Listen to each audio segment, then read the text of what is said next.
O título do sermão de hoje é Dá-me o teu coração.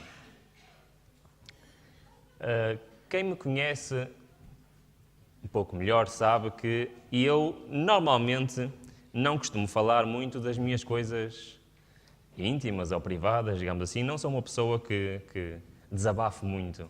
Gosto mais de guardar as coisas para mim. E por isso hoje vou fazer uma coisa que não costumo fazer, que é partilhar algumas coisas minhas. E por isso é que eu digo que não sei se vou conseguir, porque eu não estou habituado a estas coisas.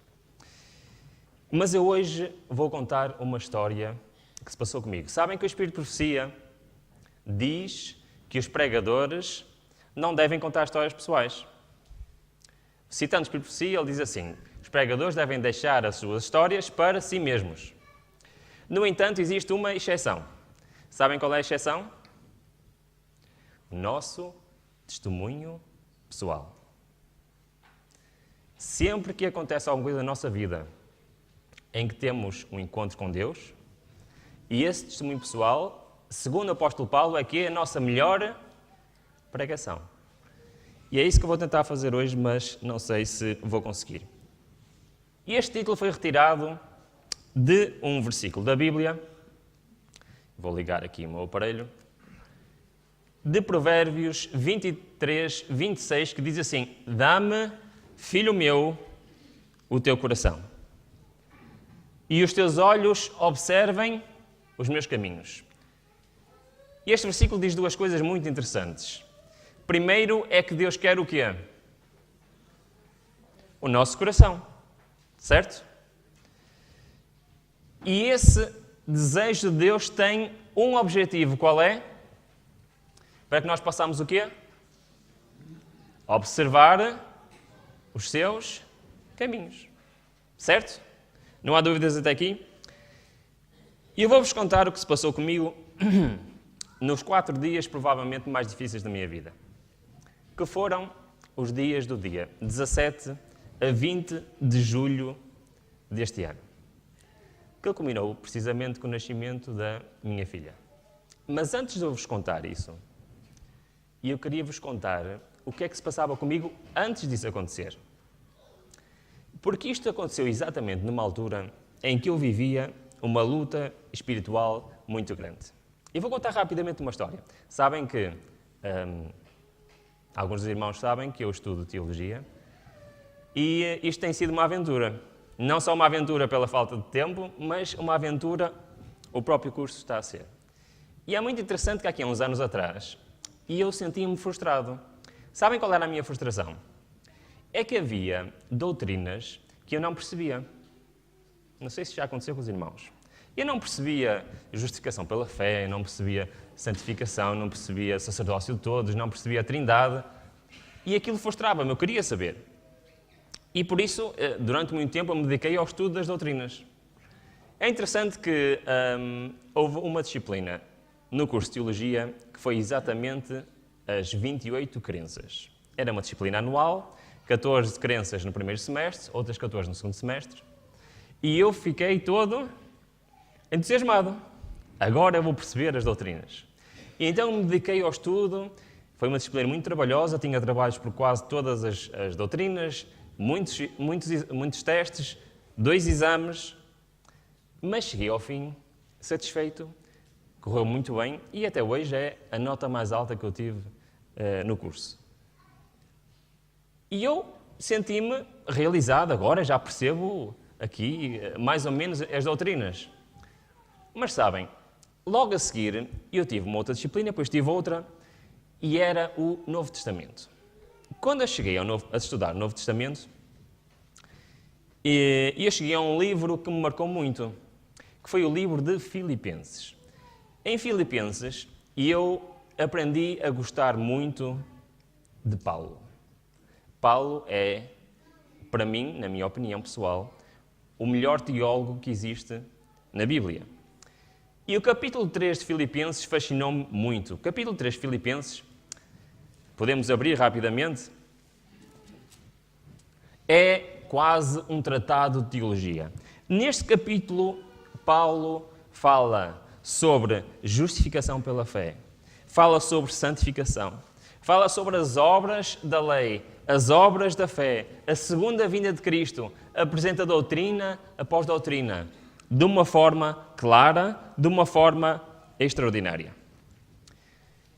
Mas eu, enquanto estudava isto, e me apaixonava pelo capítulo 3, quando cheguei ao capítulo 4, iniciou-se um problema espiritual. Porquê? Porque quando eu cheguei ao capítulo 4, eu deparei-me com este versículo. Filipenses 4, 6. O que é que diz Filipenses 4, 6? Diz assim: não estejais inquietos por coisa alguma.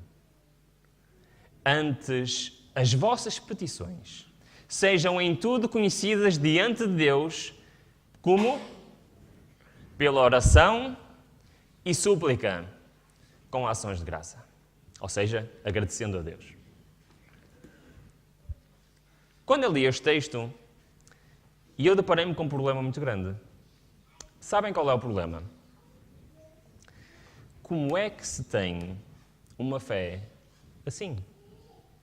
Como é que se vive um versículo destes? Sabem, é mais fácil perceber as doutrinas do que ter uma vida espiritual em que isto seja uma realidade.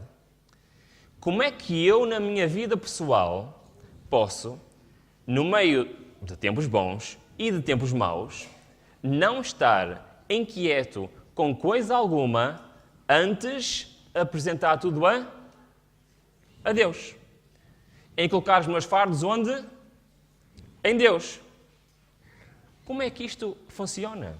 Como é que isto pode ser uma realidade na minha vida? Como é que isto pode ser uma realidade na tua vida?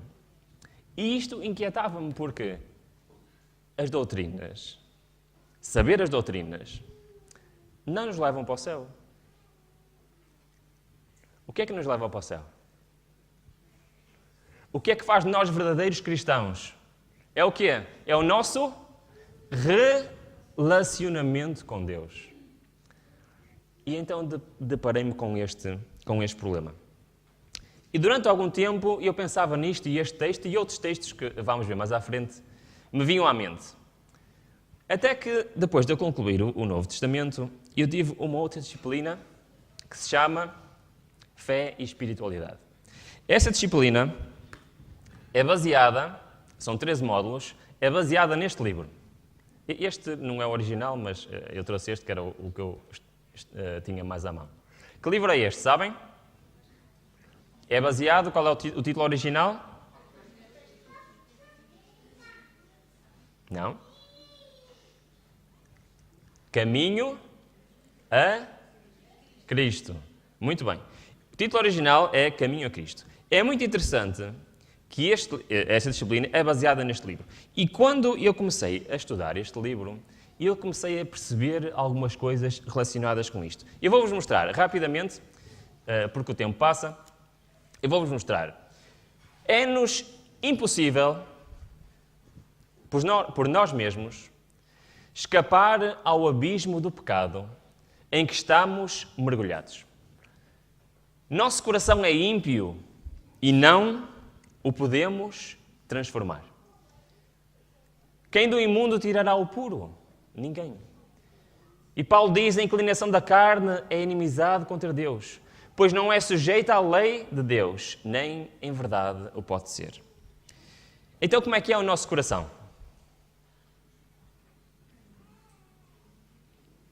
Nosso coração é ímpio. O que é isso? Propenso ao pecado, certo? Nossa natureza é má. E nós não o podemos transformar, é impossível. Mas, diz-nos assim, a educação, a cultura, o exercício da vontade, o esforço humano, todos têm a sua devida esfera de ação. Mas, neste caso, ou seja, transformar o coração, o nosso caráter, mas neste caso são impotentes. Poderão levar a um procedimento exterior correto, mas não podem mudar o coração. São incapazes de purificar as fontes da vida. Então o que é preciso? É preciso algo de extraordinário. É preciso um poder que opere de dentro para fora, que opere interiormente. Uma nova vida que procede do alto. Antes que os homens possam substituir o pecado pela santidade. Já todos ouviram falar de santificação, não já? Mas sabem que algo tem que acontecer antes disto ser possível. E era isto que eu não entendia. E esse poder é Cristo. Sua graça unicamente é que pode avivar as amortecidas faculdades da alma e atraí-las a Deus à santidade. Eu queria convidar os irmãos a abrir a Bíblia. Em Gênesis 28. Gênesis 28 tem um episódio que é muito conhecido. Sabem qual é esse episódio? O sonho de Jacó. Queria que lêssemos, não vamos ler tudo porque não temos tempo, mas vamos só ler o 11 e o 12. E o que é que nos diz o capítulo 11 e 12? Diz assim, falando de Jacó, chegou a um lugar onde passou a noite, porque já o sol era posto. E tomou uma das pedras daquele lugar e a pôs por seu travesseiro. E deitou-se naquele lugar e sonhou. E eis uma escada posta na terra, cujo topo tocava nos céus, e eis que os anjos de Deus subiam e desciam por ela. Todos conhecemos este episódio, certo? Vemos que Jacó sonhou com uma escada que unia a terra ao céu. Anjos subiam e desciam pela escada. A minha pergunta é, o que é que isto quer dizer?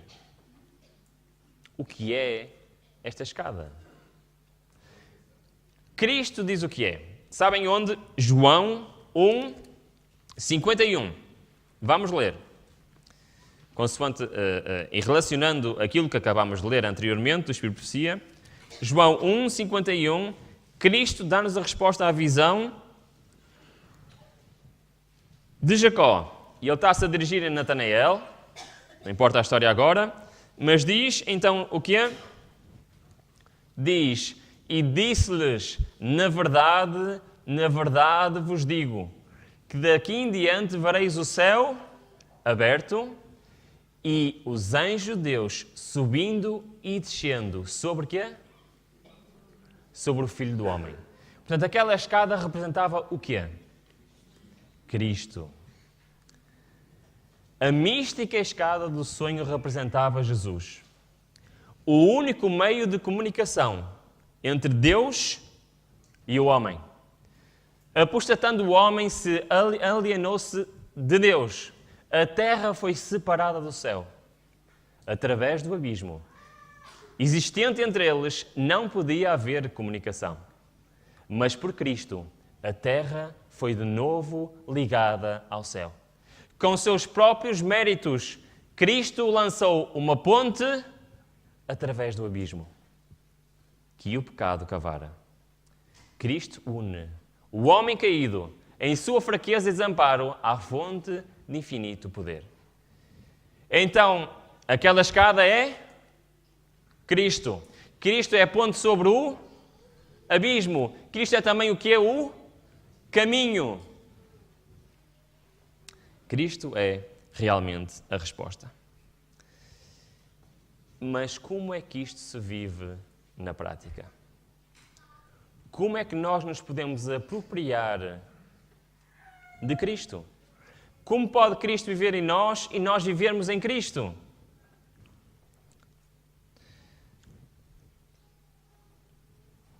No dia 17 de julho deste ano, nós estávamos a dormir tranquilamente em casa, quando de repente a Sónia acordou, aflita, tinha tido um sangramento. Ora, um sangramento numa grávida normalmente não é boas notícias. Mas fomos ao hospital e não saímos mais do hospital. O primeiro dia foi muito atribulado, médicos a pôr as mãos à cabeça, médicos a discutir uns com os outros, a Sónia a tentar acalmar os médicos. Estava tudo muito mal e depois afinal não era nada. Após um dia muito atribulado, tivemos de ser transferidos para outro hospital, porque lá havia greve e não havia internamento. No outro hospital continuou. Mais 2 dias de diagnósticos, e depois não era, e depois era outra coisa, e depois não era. Durante estes 3 dias aconteceram muitas coisas. Primeiro, já mais para o fim, o médico disse, bem, as coisas não estão muito bem. Como sabem, o bebê já não cresce há algumas semanas, por isso alguma coisa está realmente mal. Não conseguimos perceber muito bem o que é, mas se calhar o melhor é, à 34ª semana, tirarmos o bebê. E nós ficámos um pouco assustados, porque faltavam apenas 3 semanas. Ainda nem tínhamos as coisas prontas. Passado algum tempo, o médico disse, bem, afinal, se calhar é melhor tirarmos à 32ª semana. Ainda mais assustado ficámos, porquê? Era já na semana a seguir. Passado um bocado, o médico diz, bem, vai ter que ser hoje. E nós, naquela notícia, ou seja, as notícias vinham e nós ficávamos assustados, mas nem tínhamos tempo para pensar, não é? A seguir vinha outra notícia. E naquele momento, o médico explicou-nos o que é que poderia estar a passar-se. E ele disse que provavelmente a Sónia tinha uma situação chamada pré-eclâmpsia. E que se o sangramento fosse disso, provavelmente já estaria avançado. É muito interessante que, quando o médico nos deu a notícia, trouxe 2 papéis. E tínhamos que assinar um dos 2 papéis. O primeiro papel dizia assim, dou autorização para a cirurgia. E depois dizia prognóstico se não fosse feita a cirurgia. E dizia assim, morte. E aquilo foi assim um bocado difícil de ler.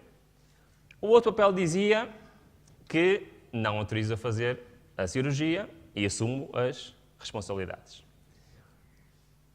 Quando o médico estava a falar connosco, eu pensava assim, como é que se decide assim uma coisa destas? Por um lado ele dizia que se o diagnóstico estivesse correto e não fosse feito nada, a qualquer momento podia acontecer uma desgraça. E podia ficar sem esposa e sem bebê. Por outro lado, ele dizia que, mesmo que o diagnóstico estivesse errado, ao retirar o bebê em si corria muitos riscos, porque ele não era muito pequeno. E também disse, sabem, mesmo que tiremos o bebê, a mãe ainda não está livre de perigo. Durante 48 horas ainda alguma coisa pode acontecer. E eu perguntei ao médico, mas tem a certeza que o diagnóstico está certo? E o médico disse, não tenho a certeza. E eu perguntei, como é que eu decido? Como é que eu e a minha esposa podemos decidir tal coisa assim, agora? Porque como é que dizia? Tem que ser operado agora. E naquele momento, este versículo veio-me à mente. Estes 2 versículos. Filipenses 4:6 veio-me à mente. Porquê? O que é que diz Filipenses? E eu naquele momento pensava, como é que eu posso não estar inquieto agora? E depois lembrei-me de Romanos 8:28, que é um versículo que me acompanha ao longo do tempo. O que é que diz Romanos 8:28? E sabemos que todas as coisas contribuem juntamente para o bem daqueles que amam a Deus, daqueles que são chamados segundo o seu propósito. E eu perguntava-me naquele momento exatamente isto. Eu acredito plenamente no primeiro versículo, por isso eu tenho que acreditar que isto que está a acontecer agora é para o meu bem. E também acredito no segundo versículo, em que não devemos andar ansiosos com coisa nenhuma, mas entregar aonde? Nas mãos de Deus. Agora, neste momento, isto até não é muito difícil. Mas naquele momento, isto estava a ser um pouco difícil.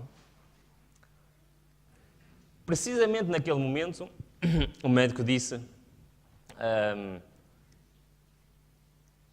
bom, não há problema, porque nós estávamos em dúvida o que é que havíamos de fazer, nós não sabíamos o que é que havíamos de decidir. Vocês podem na mesma... Vocês não, a Sónia pode assinar como vai ser operada e até entrar ao bloco do laboratório vocês podem decidir outra coisa. Então assim fizemos. O médico saiu e a seguir entrou uma enfermeira para medir as tensões à Sónia, que ela estava sempre a ser vigiada com as tensões. E naquele momento eu lembrei-me de Neemias capítulo 2. Sabem o que aconteceu em Neemias capítulo 2? O rei está a falar com Neemias, faz uma pergunta a Neemias e Neemias não sabia o que é que havia de responder. E naquele segundo Neemias o que é que ele fez? Fez uma oração ao Senhor para poder responder ao rei. E então naquele momento em que entra a enfermeira, eu lembrei-me disto e fiz precisamente o mesmo. E disse: Pai, e eu quero fazer o que está em Filipenses 4:6. E eu quero entregar-te a ti este problema. Mas como é que eu posso fazer isso se eu não tenho tempo para estar contigo? Então eu pedi a Deus uma coisa muito simples: dá-me mais um dia. A enfermeira estava a medir as tensões à Sónia. E quando terminou, olhou para nós e disse assim: sabem, as tensões não estão assim tão descontroladas quanto isto, estão bastante altas, mas nós estamos aqui, estamos sempre a monitorizar.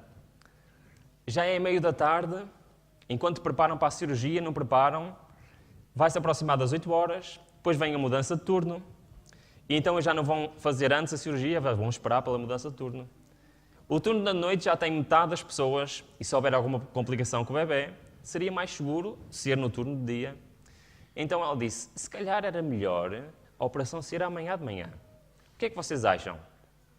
E nós respondemos o quê? Sim. E eu venho já, disse ela, e foi falar com o médico. Passados 5 minutos veio e disse assim: a cirurgia ficou agendada para amanhã de manhã. Naquele momento, nós ficámos um pouco mais aliviados. Pudemos estar juntos, pudemos orar, pudemos reclamar as promessas de Deus. Eu depois fui embora e quando à noite estava sozinho em casa, como devem calcular, não foi uma noite fácil.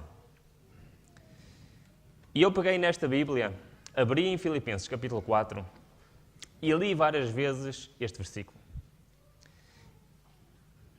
E falei com o Senhor e reclamei a sua promessa.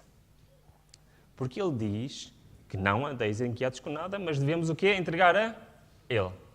Mas eu tinha uma dúvida no meu coração. Estamos nós a fazer a vontade de Deus? Será que está correto? Porque quando eu pergunto ao médico se o diagnóstico está correto, ele diz: não sei. Nós achamos que é, mas não temos a certeza.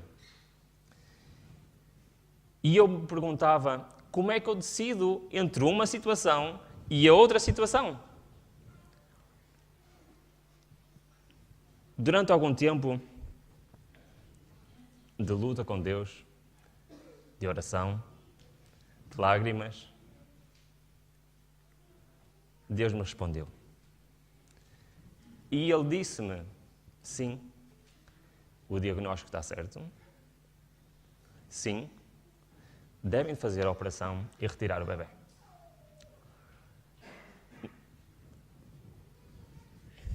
Naquele momento, algo aconteceu. Eu vou avançar um diapositivo, porque quero mostrar-vos um que está mais à frente. Não, em vez disso, vamos abrir a palavra de Deus. Vamos abrir em Filipenses 4. Naquele momento, algo aconteceu. Algo que eu nunca compreendi tornou-se uma realidade. Filipenses 4:6. Eu naquela noite li muitas vezes este versículo.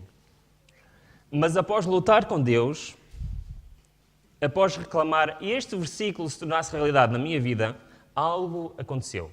Eu vou ler novamente. Não andeis ansiosos por coisa alguma, mas em tudo pela oração e pela súplica. Com ações de graças, sejam as vossas petições conhecidas diante de Deus. E eu fiz isto. E a seguir senti algo que eu nunca senti na minha vida. E eu vou ler o que é que eu senti. Versículo 7. E a paz de Deus, que excede todo o entendimento, guardará os vossos corações e as vossas mentes em Cristo Jesus. Irmãos, naquele momento, eu não sabia o que é que ia acontecer. Eu não sabia se o bebê ia nascer bem. Eu não sabia se o bebê ia sobreviver. Eu não sabia se a minha esposa ia ter algum problema. Mas uma coisa eu tinha a certeza. Sabem o que é?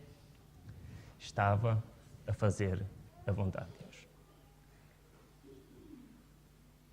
E por isso, naquele preciso momento, isto se tornou uma realidade na minha vida. E eu vou-vos dizer que, sabem como é que eu dormi essa noite? Em paz. Perfeitamente bem.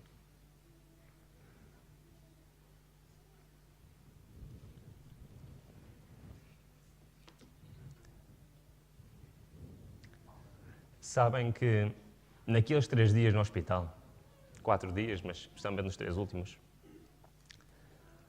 houve uma imagem que me acompanhou. Eu pertenço a um grupo no WhatsApp de adventistas brasileiros e a fotografia que eles têm como fotografia de perfil é precisamente esta. E quando eu cheguei ao hospital e quando eu estava no elevador, recebi uma mensagem nesse grupo e abri e olhei para esta imagem. E esta imagem retrata exatamente aquilo que estamos a falar hoje, que é confiar a 100% em Deus. Sabem que dar o nosso coração a Deus não é uma metáfora, não é uma coisa bonita para se dizer, não é um versículo bonito para escrevermos uma dedicação a alguém. Tem que ser uma realidade na minha vida e na tua vida. E se bem que esta visão do caminho estreito, em que vemos os homens, os crentes, a caminhar, a se despojar do que é deles, a abandonar a sua vontade, a apropriar-se da vontade do Senhor, chega a um ponto que o que é que acontece? Eles têm que se agarrar a algo que eles não veem.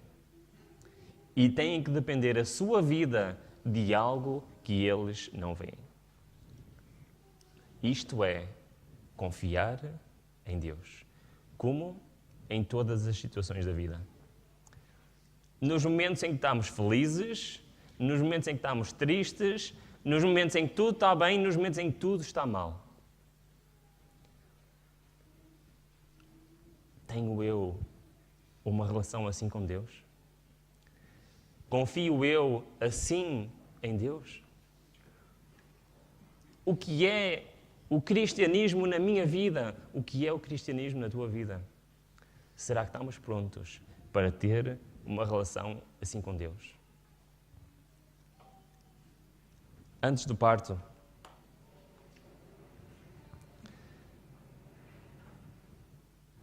a primeira coisa que me disseram mal cheguei ao hospital foi: não pode assistir ao parto. Falei com a enfermeira-chefe, não pode assistir ao parto. Acompanhei a Sónia até o bloco operatório, estava o médico à porta, a primeira coisa que ela me disse foi: não pode assistir ao parto. E eu pedi para falar com alguém superior, veio a cirurgiã, e eu disse: eu quero assistir ao parto. E foi-me dito: não é possível, nestas situações não é possível porque O bebê é muito pequeno, pode haver complicações. Havendo complicações, estando lá o pai, é difícil para nós, pode ser difícil para a situação e não pode assistir. Mas eu quero assistir. E ela disse, lamento, mas não é possível, não pode assistir. Naquele momento, mais uma vez, eu lembrei-me de quê? Neemias, capítulo 2. Sabem o que aconteceu?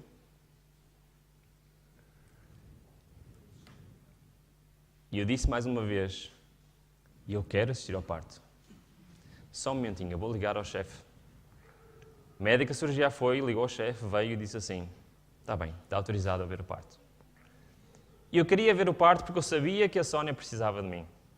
Naquele momento, estávamos, mesmo antes do parto, estávamos a orar os dois. E lembrei-me e citamos um versículo que nos acompanhou naqueles últimos dias, que é Jó 1, 21. Sabem o que é que diz Jó 1, 21? O Senhor deu, o Senhor tomou, bendito seja o Senhor. Sabem porquê que naquele momento não lemos, mas citamos este versículo? Sabem porquê? Porque nós não sabíamos o que ia acontecer. E nós tínhamos que estar preparados, seja para o que for que acontecesse. Neste momento chega a enfermeira à nossa beira e diz assim, vai sentir uma pressão na barriga. E a Sónia, está bem. Estávamos a falar. E uns segundos depois, ouviu-se um barulho. Sabem que barulho foi? Foi algo que não se estava à espera. Um bebê a chorar. A Sónia, mas já nasceu? É ela? E a enfermeira, sim, é. Naquele momento, Deus disse-me,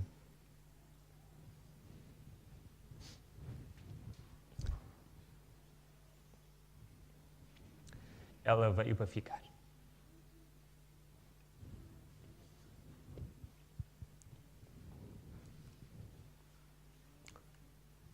Peço desculpa. Eu avisei que não sei se conseguia. Até me estou a portar mais ou menos bem. Eu não sei por quanto tempo.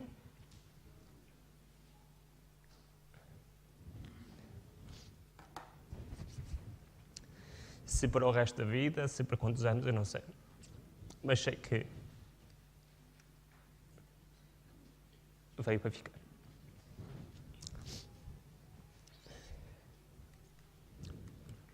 E eu, antes de terminar este sermão, queria-vos ler 9 textos muito rápidos. São mais 10 minutos, não sei se importam os irmãos. Mas eu não queria terminar este sermão sem percebermos a profundidade espiritual que tem entregar o nosso coração a Deus.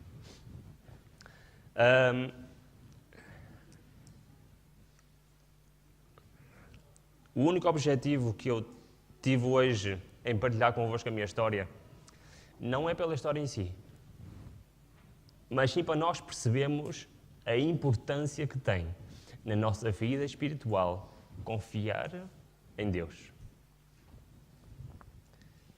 E eu tenho um desafio para os irmãos, mas antes desse desafio, por favor, prestem atenção a estas palavras. Diz assim: o coração inteiro tem de se render a Deus. Ou, do contrário, não poderá jamais operar a transformação pela qual é restaurada em nós a sua semelhança.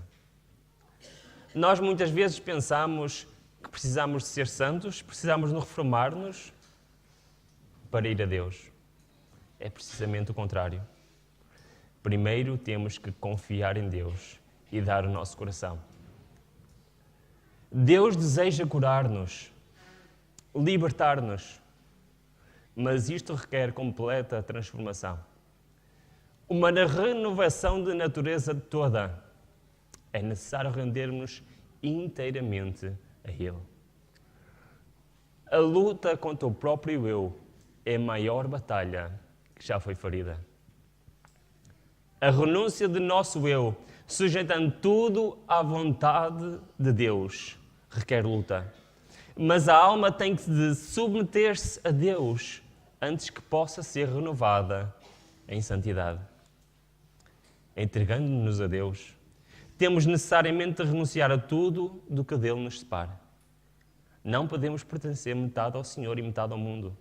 Não somos filhos de Deus a menos que sejamos como? Totalmente. Nós não podemos ser cristãos ao sétimo dia. Temos de ser cristãos do sétimo dia. Nós não podemos estar bem com Deus só quando tudo está bem. Nós temos de estar bem com Deus quando tudo está mal. É assim que damos o nosso coração a Deus. Aos que professam servir a Deus, ao mesmo tempo que confiam em seus próprios esforços para obedecer a lei e para formar um caráter reto e alcançar a salvação. Seu caráter não é movido pela intuição de profundo amor de Cristo, mas procuram cumprir os deveres da vida cristã como uma exigência de Deus a fim de alcançarem o céu. Semelhante religião não vale nada.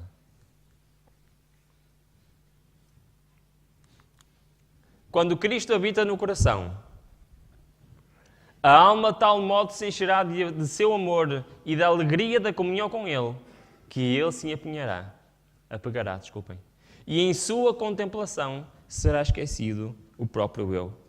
Com um sincero desejo renunciam a tudo, manifestando um interesse proporcional ao valor do objeto que buscam.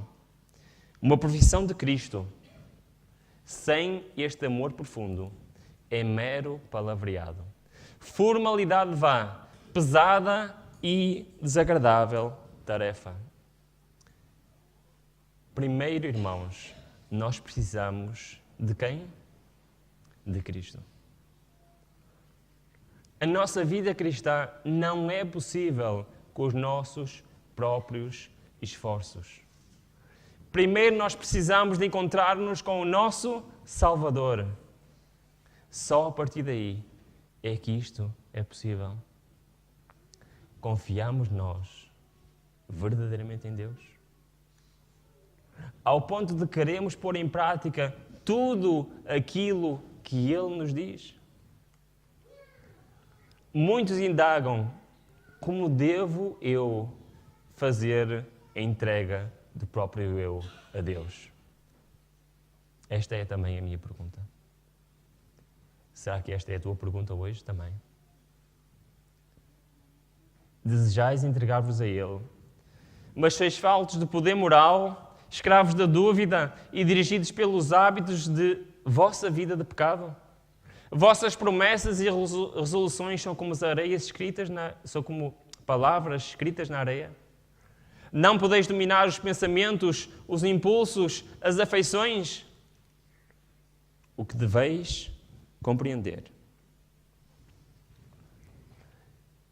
é a verdadeira força da vontade. E este é o poder que governa a natureza do homem. O poder da decisão e de escolha. Chegou hoje o dia de nós escolhermos. Chegou hoje o dia de escolhermos como deve ser a nossa vivência cristã.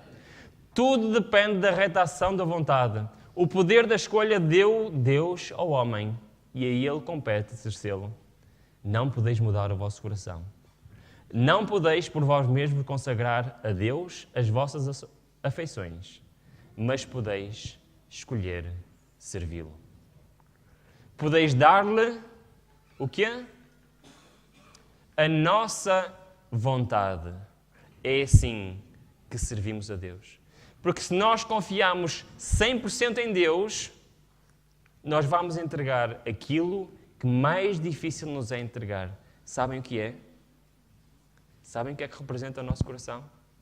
A nossa vontade. Aquilo que nós queremos fazer. Faltam 2 textos, antes de terminarmos. E ele então operará em vós o querer e efetuar segundo a sua vontade. Desse modo toda a vossa natureza será levada sob o domínio do Espírito de Deus, de Cristo. Vossas afeições centrar-se-ão nele. Vossos pensamentos estarão em harmonia com ele. O desejo de vontade e santidade é em si mesmo louvável. De nada, porém, valerão essas virtudes se ficarem somente no desejo. Muitos se perderão enquanto esperam e desejam ser cristãos. Não chegam ao ponto de render a vontade a Deus. Não escolhem agora ser cristãos. Agora é o momento da escolha. Hoje temos que decidir. Chegou o dia de colocar o nosso coração, a nossa vontade, nas mãos do Senhor.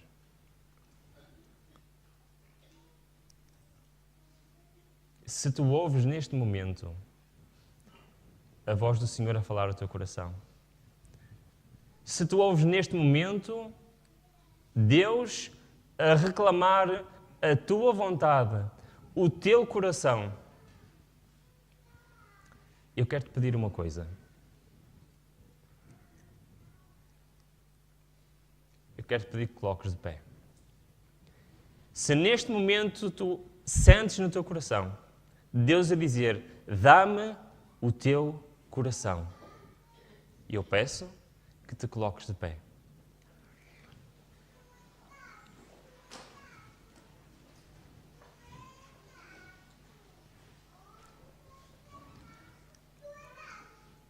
Vamos orar ao Senhor. Pai que estás nos céus, louvado seja o teu nome, bom Pai. Senhor, nós sabemos, bom Pai, qual é o teu desejo. Nós sabemos que tu queres o nosso coração. Nós sabemos que tu queres a nossa vontade.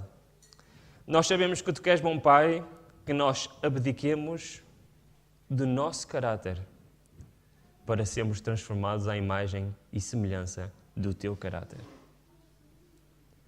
Bom Pai, nós hoje queremos fazer um compromisso contigo. Nós hoje queremos entregar a ti, Senhor.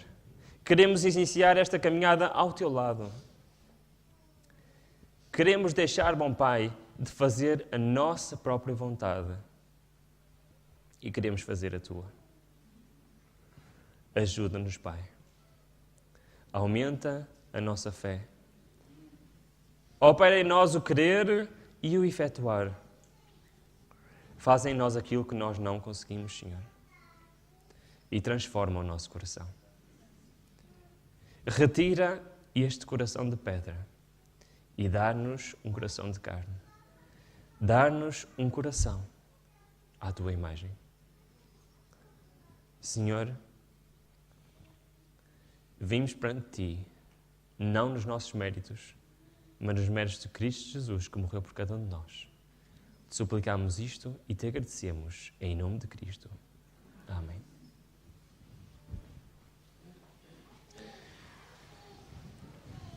Antes de me sentar, tenho um desafio para vocês. Só vou falar mais 30 segundos. Tenho um desafio para vocês. Quem aqui já gastou 3 horas e 38 minutos a fazer alguma coisa que não tem nenhum proveito? Vejo algumas mãos. Já todos gastaram 3 horas e 38 minutos a fazer coisas que, afinal, mais valia não as temos feito. Ou a ver alguma coisa que foi tempo perdido. 3 horas e 38 minutos, todos temos, certo? Ok. E eu queria vos lançar um desafio. Ocuparem 3 horas e 38 minutos da vossa vida a fazer uma coisa. Se vocês fizerem isso, vão ser abençoados por Deus. Sabem o que é? Eu vou-vos mostrar. Eu trouxe a imagem, mas eu mostro outra vez. O livro Caminho a Cristo demora 3 horas e 38 minutos a ler. Como é que eu sei? É muito simples. Eu tenho o livro em áudio. E ele demora 3 horas e 38 minutos. Digo-vos, irmãos, que se vocês usarem 3, 4 horas, não importa, se lerem mais rápido ou mais lento, se usarem este tempo a ler este livro, vão se encontrar com Cristo. É o desafio que eu deixo a cada um de vocês. Amém.